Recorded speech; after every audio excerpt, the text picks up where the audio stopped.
لا إله إلا الله محمد رسول الله عليه صلاة الله وآله والأحبة. Assalamualaikum warahmatullahi wabarakatuh. Alhamdulillahirabbil alamin. Wassalatu wassalamu ala asyrafil anbiya'i wal mursalin wa ala alihi washabbihi ajma'in. Amma ba'du. Saudara seiman, setelah membahas kisah Nabi Musa alaihissalam saat masih bayi, kini kita akan membahas kisah Nabi Musa alaihissalam saat dewasa, yang menurut pendapat mayoritas ulama saat itu Nabi Musa berumur 40 tahun. Allah Subhanahu wa Ta'ala berfirman dalam Al-Quran surah Al-Qasas ayat 14 yang artinya, dan setelah dia Musa dewasa dan sempurna akalnya, yakni ketika Nabi Musa sudah berumur 40 tahun dan mulai sempurna penciptaan dan akhlaknya, Allah memberikan hikmah dan pengetahuan kepadanya dalam bentuk kenabian dan kerasulan yang dulu pernah disampaikan kepada ibunya. Sesungguhnya kami akan mengembalikan kepadamu dan menjadikannya salah seorang rasul. Quran surah Al-Qasas ayat 14. Kemudian Allah Ta'ala menceritakan kepergian Nabi Musa dari Mesir menuju Madian dan menetap di sana hingga usianya benar-benar dewasa. Kemudian Allah Ta'ala mengajaknya berbicara serta memberikan kemuliaan dan penghormatan kepada Nabi Musa. Dan dia Musa masuk ke kota Memphis ketika penduduknya sedang lengah. Maka dia mendapati di dalam kota itu dua orang laki-laki sedang berkelahi, yang seorang dari golongannya Bani Israel dan yang seorang lagi dari pihak musuhnya, kaum Fir'aun. Orang yang dari golongannya meminta pertolongan kepadanya untuk mengalahkan orang yang dari pihak musuhnya. Al-Quran surah Al-Qasas ayat 15. Maksudnya saat Nabi Musa memasuki daerah tersebut, ada dua pendapat dari Ibnu Abbas, Sa'id bin Jubair, Ikrimah, Qatadah, dan As-Suddi. Yang pertama saat pertengahan siang hari, dan dari Ibnu Abbas sendiri adalah antara dua waktu Isya.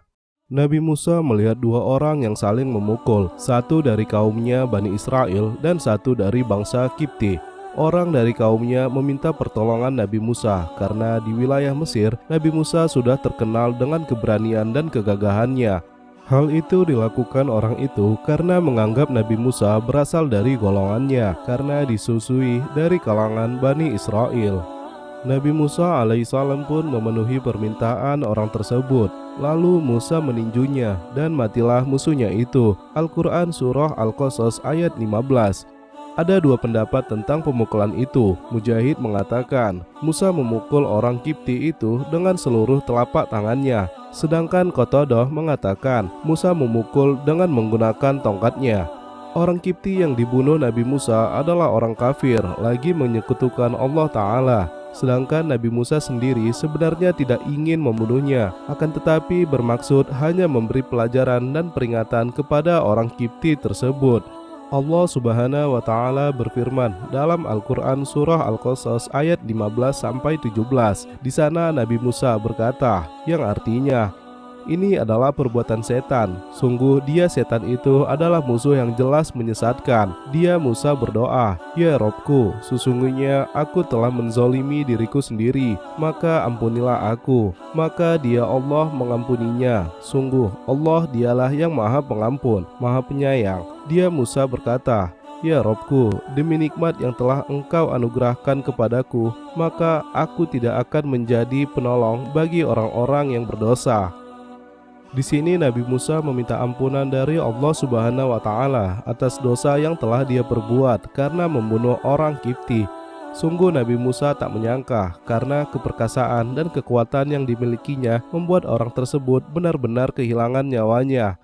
Karena kejadian ini, Nabi Musa alaihissalam merasa benar-benar takut untuk berada di Mesir. Dia khawatir jika perbuatannya ini diketahui oleh Fir'aun dan bala tentaranya, dia pasti akan mendapat ganjaran karena yang dia bunuh adalah orangnya Fir'aun karena membela seorang Bani Israel. Sehingga hal tersebut akan memperkuat perkiraan bahwa Nabi Musa memang merupakan bagian dari mereka. Hal ini hanya akan mengakibatkan munculnya permasalahan yang sangat besar. Maka pada pagi-pagi buta, Nabi Musa segera berangkat menuju kota. Allah Subhanahu wa Ta'ala berfirman dalam Al-Quran Surah Al-Qasas ayat 18 yang artinya, karena itu dia Musa menjadi ketakutan berada di kota itu sambil menunggu akibat perbuatannya. Nabi Musa ketakutan sambil menoleh ke sana kemari. Pada saat itulah orang Bani Israel yang kemarin meminta pertolongan kepadanya itu berteriak lagi meminta pertolongan untuk melawan orang yang telah menyerangnya. Maka Nabi Musa mencela dan memaki orang Bani Israel tersebut atas banyaknya perbuatan jahat dan tindakannya membuat keonaran. Musa alaihissalam berkata kepadanya, engkau sungguh orang yang nyata-nyata sesat. Al-Quran Surah Al-Qasas ayat 18.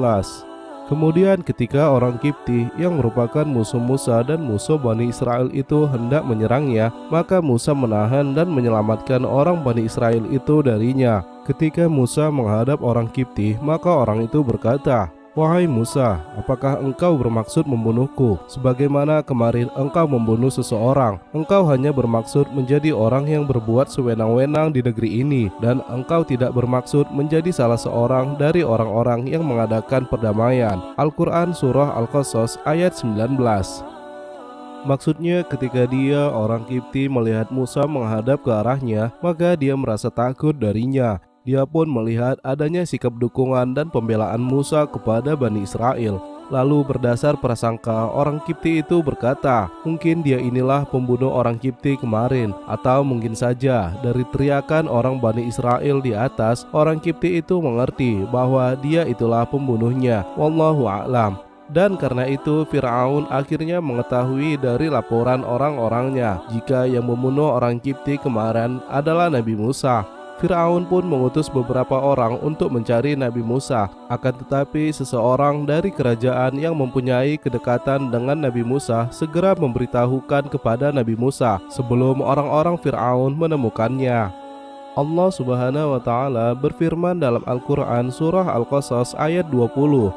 Dan seorang lelaki datang bergegas dari ujung kota seraya berkata, wahai Musa, sesungguhnya para pembesar negeri sedang berunding tentang engkau untuk membunuhmu. Maka keluarlah dari kota ini. Sesungguhnya aku termasuk orang-orang yang memberi nasihat kepadamu. Setelah mendapatkan kabar tersebut, Nabi Musa pun segera pergi meninggalkan kota Mesir dengan segera. Walaupun Nabi Musa tidak tahu kemana ia pergi, karena ia tidak memiliki petunjuk jalan dan sama sekali belum mengenal jalan yang akan ia lalui nantinya. Maka keluarlah dia Musa dari kota itu dengan rasa takut. Al-Quran Surah Al-Qasas ayat 21. Dan dalam kebingungannya, Nabi Musa pun berdoa kepada Allah Subhanahu wa Ta'ala, ya Robku, selamatkanlah aku dari orang-orang yang zalim itu. Al-Quran Surah Al-Qasas ayat 21. Inilah kisah Nabi Musa alaihissalam ketika ia tidak sengaja membunuh orang dari bangsa Kipti karena membela seorang dari kaumnya, yaitu Bani Israel. Dan akibat perbuatannya, Nabi Musa dengan segera harus meninggalkan kota Mesir karena tidak ingin terbunuh oleh Fir'aun. Wallahu a'lam bishawab. Semoga kisah ini bisa menambah keimanan dalam diri kita untuk bertakwa kepada Allah Subhanahu wa Ta'ala. Amin ya rabbal alamin. Subhanallah wa bihamdihi, subhanallah wa bihamdika, asyhadu an la ilaha illa anta, astaghfiruka wa atubu ilaik. Assalamualaikum warahmatullahi wabarakatuh.